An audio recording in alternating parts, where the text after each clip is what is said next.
오래 기다리셨죠? 이번엔 아주 맛있는 피쉬앤칩스를 알려드리려고 하는데요. 이 레시피는 제가 아는 동생한테 얻은 건데 프랑스에서 굉장히 유명한 투스타, 미슐랭 투스타 셰프께 얻어낸 레시피를 바탕으로 제가 정말 어렵게 찾아서 구매 대행을 처음 했었고요. 지금은 제가 그렇게 각고의 노력을 해서 아마 쿠팡이라든가 다른 데서 충분히 구하실 수 있을 거예요. 개인적으로 이것저것 사용해 봤지만 이 제품이 가장 좋아요. 그래서 이거 꼭 구매하셔서 저처럼 구매 대행을 하시더라도 꼭 한번 사용해 보시길 바래요. 파우더는 다 일단 준비를 해놨고요. 여기 보시면 바라문디라는 농업과의 생선인데요. 손쉽게 집에서 뭔가 만들 수 있도록 손쉽게 필레로 떠 있는데요. 이건 냉동으로 판매가 돼요. 네이버에 검색하시면 시본마트, 네이버에 스토어팜 이런 데 판매를 하는데요. 시본마트에서 직접 수입 유통하는 걸로 제가 알고 있고요. 저하고는 1도 관계가 없습니다. 여튼 이렇게 바라문디로 제가 하는 건요. 굉장히 찰져요. 동태나 이런 것들은 저희가 굉장히 익숙한 식감이기 때문에 동태라기보다는 생태죠. 뭐 이런 것들로 보통은 많이 하는데요. 영국, 뉴질랜드, 캐나다 해안가를 끼고 있는 나라, 그러니까 바다가 좀 밀접해 있는 그런 나라에서 굉장히 많이 먹는 요리 중에 하나고요. 일단 오늘 저는 고급스럽게 농어로 사용해 보도록 하겠습니다. 이거 대신에 동태 사용하셔도 되지만 맛은 동태스럽겠죠. 여기에 밑간은 그렇게 크게 필요하지 않지만 소금간, 생선에는 당연히 소금간을 어느 정도 해 주셔야 돼요. 소금이 이 생선의 비린 맛을 조금 바깥으로 끄집어내는 역할들을 하니까요. 꼭 해주시고요. 여기에 후추 이렇게 해서 밑간에서 물이 약간 배어 나올 정도로만 시간 좀 두시고 염지해 주시면 되는데요. 염지까지는 아니에요. 일단 이렇게 10분 정도 후에 물기가 생기면 닦아서 먹기 좋은 크기로 일단 잘라 둘 거예요. 저는 이미 미리 밑작업을 해 두었기 때문에 이렇게 생선을 먹기 좋은 크기로 잘라만 줄 거예요. 큰 기름통 가지고 계시면 괜찮은데 우리 튀김 냄비가 가정용은 좀 작잖아요. 그래서 약간 좀 먹기 좋게 좀 잘라 주셔야 돼요. 보시면 이미 여기가 이렇게 좀 갈라졌잖아요. 모양은 본인들이 알아서, 저는 이렇게 원래는 가게선 이거 절반만 이렇게 해서 튀겨냈는데요. 좀 클 수 있어요, 여기서는. 그래서 이렇게 조금 커야지 맛있어 보이고 좋은데요. 이렇게 결 반대 방향으로 이렇게 튀겨내기 좋은 사이즈로 이렇게 준비해 줄게요. 여기 보시면 제가 고기라는 파우더요. 이거는 요거 자체만으로도 튀김이 되지만요. 저는 조금 더 바삭한 식감이라든가 그런 것들을 주기 위해서 조금 더 뭔가를 넣었어요. 튀김용 가루, 그 다음에 후추와 소금, 그리고 베이킹 파우더예요. 베이킹 소다 아니에요. 베이킹 파우더 넣어 주셔야 되고요. 그 다음에 저희 레몬 껍질 간 것, 제스트 1개분을 여기다 넣어 주실 거예요. 없으면 레몬 나는 데 가서 따실 필요 없이 집 앞에 슈퍼에 1년 365일 레몬이 판매하고 있으니까 가서 얼른 사오시면 될 것 같고요. 일단 이렇게 하얀 것까지는 막 많이 긁어내지 않으셔도 돼요. 그냥 거칠게 1개분을 넣어줄게요. 그리고 계란 들어가 있는 거 보셨죠? 이건 스푼으로 안 돼요. 반드시 저울로, 계량용 저울 하나 구매하시고요. 계량용 저울로 하셔야지 되세요. 맥주는 흑맥주도 괜찮고요. 홉이 많은 것, 그러니까 보리 함유량이 높은 거, 밀 함유량이 높은 거 사용하시면 되고요. 1컵 넣어주시면 되는데요. 2컵 말고요. 계량용으로 1컵이요. 살살 휘퍼 혹은 젓가락이나 이런 걸 사용하셔서요. 잘 저어주시면 되시고요. 리본 테스트 아시죠? 베이킹 하시는 분들은 아는데 리본 테스트보단 약간 더 묽어요. 보이시죠? 어느 정도인지 수저로 한번 좀 봐드릴게요. 이렇게 보시면 흘러내리지 않는 정도. 여기 자국 흘러내리지 않죠? 많이? 이런 정도 농도. 요런 걸쭉한 정도면 됩니다. 한 300ml 정도면 될 거예요. 이건 하루 정도까지 쓸 수 있어요. 냉장고에 보관하시고 하루 정도 지나면 맥주의 수분만 이렇게 위로 올라요. 노랗게. 그러면 그냥 다시 휘퍼로 잘 저어서 그거 사용하시면 되고요. 튀김은 이렇게 파우더를 넣는 것도 중요하지만요. 베이킹 파우더나 이런 걸 넣어서 부풀게 하는 것도 중요하지만 온도차도 굉장히 중요해서요. 반죽이 차가우면 차가울수록 훨씬 더 예쁘게 잘 부푸니까 좀 기억해 주셨으면 좋겠고요. 아마 분명히 이거 보시면 요 파우더 대신에 뭐 한국 거 튀김가루 이런 거 써도 되냐고 물어보실 것 같은데요. 안 돼요. 그냥 요거 사용하시면 뭐 집에서 안 될 거는 없겠죠. 하지만 요거 사용하셔야 그 맛이 난다는 것 꼭 기억해 주시고요. 여기 보시면 먼저 밑간을 해둔 바라문디를 이렇게 살짝 박력분이에요. 강력분, 빵 굽는 거 아니고요. 과자 굽는 박력분 사용해서 이렇게 묻혀주세요. 얇게. 이렇게 하는 이유 아시죠? 튀김옷을 붙잡고 있는 역할을 해요. 그래서 이렇게 묻혀서 얇게 묻혀서 살짝 가볍게 털어주시고요. 요 한 팩의 그 파우더를 만들면 어느 정도나 튀길 수 있을까 궁금해 하실 것 같아요. 요거 두 팩 반 정도는 충분히 튀겨낼 수 있으니까 기억해 두시면 좋을 것 같아요. 오늘 저는 이제 한 팩만 썼잖아요, 고기. 두 팩까지 튀길 수 있는 분량이 돼요. 이건 박력분입니다. 그럼 이제 튀겨 볼까요? 튀김기름 준비해 주시고요. 식용유 또는 올리브유 괜찮습니다.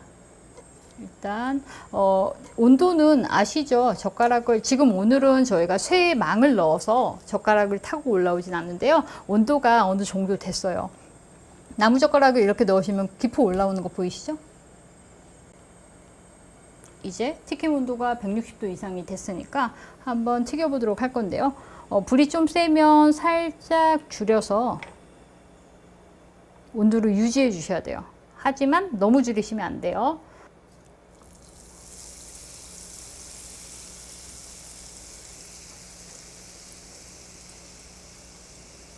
충분히 잘 묻힌 후에 바로 넣으면 들러붙어요, 바닥에. 그래서 이렇게 살짝 흔들흔들 익혀주시고 이렇게 살짝 떠오르기 시작했죠?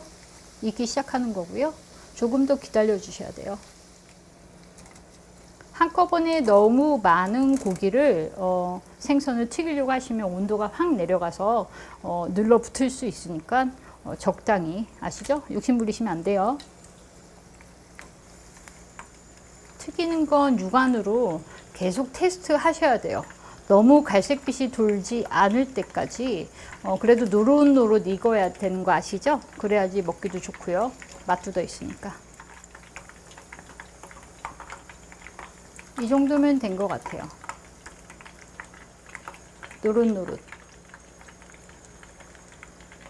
일단 이렇게 잘 한쪽에다 놓고요. 요 튀김가루 이런 것들은 살짝 걷어내 주세요. 그래야지 조금 더 깨끗하게 튀겨지겠죠?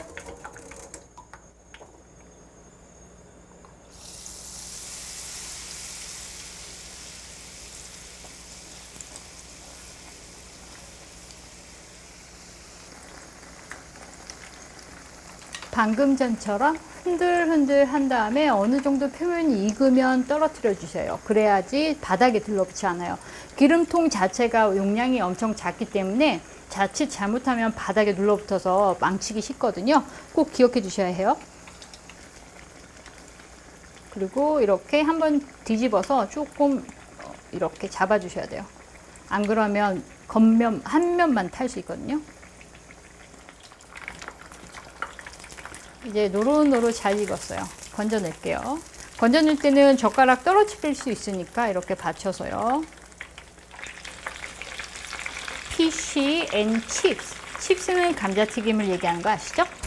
그래서 감자튀김을 조금 곁들여서 튀길 건데요.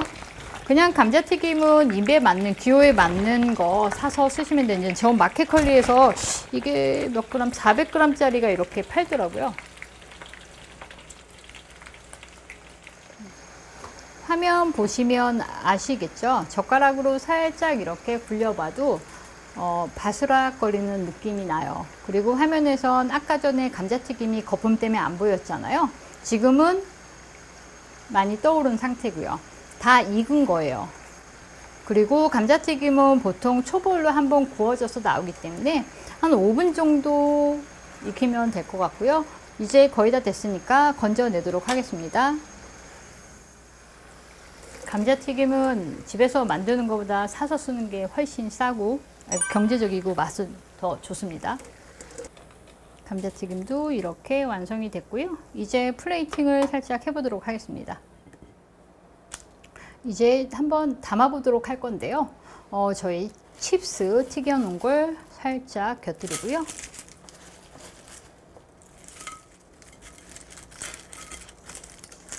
이렇게 곁들인 후에 레몬, 그리고 개인적으로 저는 이제 타르타르 소스 찍어 먹는 것보단 그냥 비네거, 그러니까 식초인데요. 그냥 우리나라 현미 식초 이런 거 말고요. 레드 와인 비네거, 그 다음에 화이트 와인 비네거, 혹은 쉐리 식초나 요런 맛있는 발사믹, 화이트 발사믹이나 그리고 몰트 와인 비네거 같은 걸 같이 곁들여서 사용하셔도 돼요. 이 중에 어느 것든 상관없고요. 혹은 집에 가지고 계시는 그냥 레드 와인 비네거나 화이트 와인 비네거 스프레이통 요만한 거에 넣어서 샥샥 뿌려서 드시면 되고요. 타르타르 소스보다는 마요네즈에 강황이 살짝 섞인 커리 파우더 또는 간 마늘을 섞어서 그렇게 디핑 소스를 만들어서 드시는 게 훨씬 더 맛있어요. 타르타르 소스는 일본이나 우리나라에서 주로 그렇게 많이 드시는데요. 타르타르 번거롭게 만드시지 않으셔도 충분히 맛있게 드실 수 있고, 레드와인 비네거라든가 화이트와인 비네거 같은 이런 비네거들을 사용하는 이유는 생선의 냄새와 느끼함을 잡아줄 수 있어서 그런 걸로 추측이 됩니다. 이건 각 문화권마다 살짝씩 다른 이유로 어느 걸 특정 지어서 제가 말씀을 드리지 않지만, 저희 가게에서 오랫동안 제가 관찰한 바에 의하면 프랑스, 영국, 뉴질랜드, 호주, 미국 다 달라요. 하지만 저희는 언제나 레드와인 비네거 혹은 화이트와인 비네거를 곁들여 드렸는데 모두 다 좋아하셨습니다. 그리고 여기에 마요네즈하고 마요네즈에 파프리카 파우더 조금 곁들이거나 간마늘 조금 넣어주시면 훨씬 더 향이 좋아요. 그리고 레몬은 하나 곁들이는 게 좋겠죠. 레몬은 제스트하고 남은 레몬을 살짝 곁들여서 위에다 뿌리셔도 돼요. 사실 레몬을 넣는 건 식초 대신에 넣는 게 더 많은데요. 식초 넣으시면 굳이 레몬을 따로 서브할 필요는 없습니다. 일단 이렇게 좀 푸짐하게 조금 더 담아 보도록 할게요. 저는 이렇게만 먹어도 되는데요. 타르타르 소스를 찾는 분들이 의외로 많으셔서요. 타르타르 소스 케이퍼를 넣어서 만들어 볼 건데, 케이퍼는 사실 조금 좋은 거 사용하시는 게 훨씬 풍미가 좋고요. 양파, 그 다음에 오이 피클 다진 것, 케이퍼와 마요네즈, 그리고 저는 플레인 요거트를 조금 써요. 마요네즈를 좋아하는 편이 아니라서요. 그리고 꿀과 홀스레디시, 홀그레인 머스터드와 후추, 그리고 허브로는 저는 딜을 선호하는데요. 그렇게 잘 다져서, 분량껏 잘 다져서 후추를 조금 가미한 후에 만들어서 같이 곁들여 드시면 너무 좋고요. 혹시 피쉬앤칩스가 식어서 남으면요, 그냥 샌드위치나 피쉬버거로 활용 가능하세요. 타르타르는 그래서 필요한 거고요.